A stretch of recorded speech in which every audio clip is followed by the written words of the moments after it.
Hi అండి, welcome back to my channel. Meal maker curry చేసుకోవడం ఎలా. దానికి కావాల్సినవి మిల్ మేకర్ వేడి నీళ్ళలో పెట్టుకున్నాను.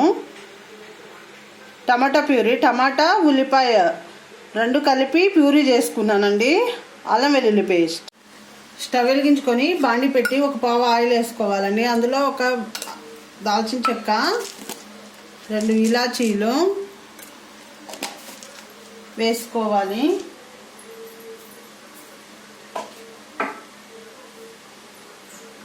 ఆయిల్ వేడి కానిద్దాము. ఆయిల్ వేడయ్యాక మనం చేసుకున్న ప్యూరీని వేసుకుందామండి. ముందుగా టమాటా ఉల్లిపాయ ప్యూరీ,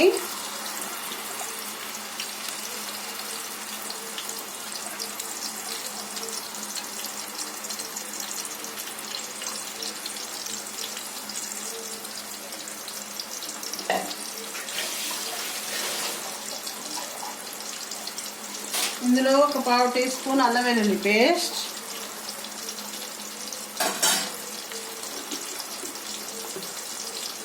వేసుకొని కలుపుకుందాము.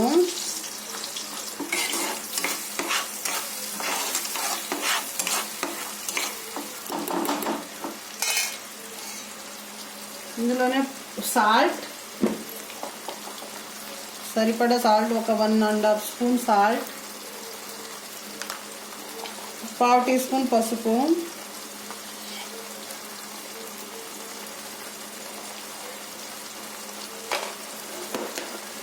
వేసుకొని కలుపుకుందాము. పచ్చి వాసన పోయే వరకు మగ్గించుకోవాలండి. మగ్గాక చూద్దాము.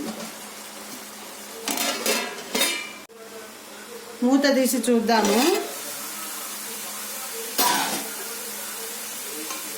మగ్గిపోయాయి. ఆయిల్ పైకి వచ్చే వరకు మగ్గించుకోవాలి. మగ్గాక ఇందులో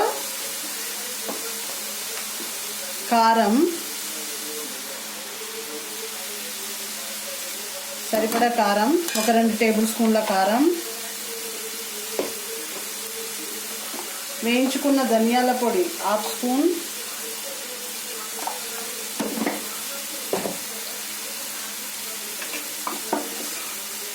గరం మసాలా 1 స్పూన్,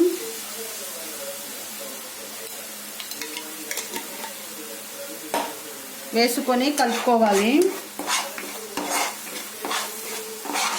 ఈ విధంగా మొత్తం కలిసే విధంగా కలుపుకొని ఇందులో మనం ముందుగా వేడి నీళ్ళలో పెట్టుకొని తీసిన మిల్ మేకర్ని వేసుకోవాలి.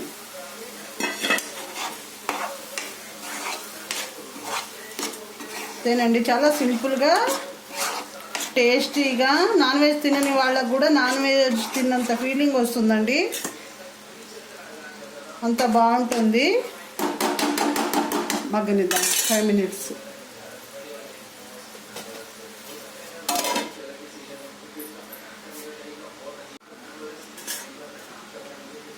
ఒకసారి మూత తీసి చూద్దాము. వావ్, చాలా సింపుల్గా, చాలా టేస్టీగా మిల్ మేకర్ కర్రీ రెడీ అండి. పైనుంచి కొంచెం కొత్తిమీర. ఈ విధంగా చేసుకుంటే అన్నంతోటి, చపాతీతోటి చాలా బాగుంటుంది. తప్పకుండా ట్రై చేయండి. నాన్ వెజ్ తినని వాళ్ళు కూడా నాన్ వెజ్ తినేంత ఫీలింగ్ కలుగుతుందండి. తప్పకుండా ట్రై చేయండి. ఎలా వచ్చిందో కామెంట్ సెక్షన్లో కామెంట్ చేయండి. అంతేనండి. మా వీడియో కనుక మీకు నచ్చినట్లయితే లైక్ చేయండి, షేర్ చేయండి, సబ్స్క్రైబ్ చేసుకోండి. కింద బెల్ ఐకాన్ ప్రెస్ చేస్తే మా నోటిఫికేషన్లు మీకు వస్తాయి. Thank you very much.